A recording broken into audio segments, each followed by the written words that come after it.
আসসালামু আলাইকুম, কেমন আছেন সবাই? আমি আলহামদুলিল্লাহ ভালো আছি। চলে এলাম ছোট্ট একটা ভিডিও নিয়ে। লং ভিডিও, 1 মিনিট হয়তো 26 সেকেন্ডের হবে।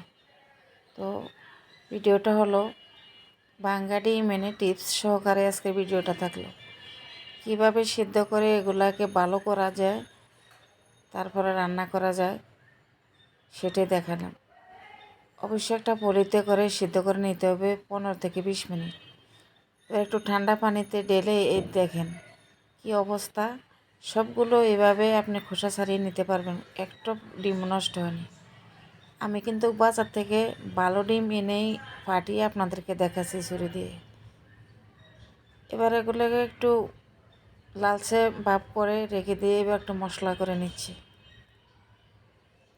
সব দিকের মশলা করে আজকে ডিমটা বোনা করব। দিয়ে দিলাম আমি হাফ চামচ টমেটো সস, দিয়ে দিলাম ছোট্ট গ্লাসের আধা গ্লাস দুধ। তো পরিমাণ মতো পানি দিয়ে কাঁচামরিচ দিয়ে দিলাম। হয়ে গেল আমার জটফট ডিম বোনা। কেমন লাগলো অবশ্যই একটু জানাবেন। আর ভিডিওটা ভালো লাগলে একটি লাইক দিয়ে দিবেন। আজ এ পর্যন্ত, আল্লাহ হাফেজ।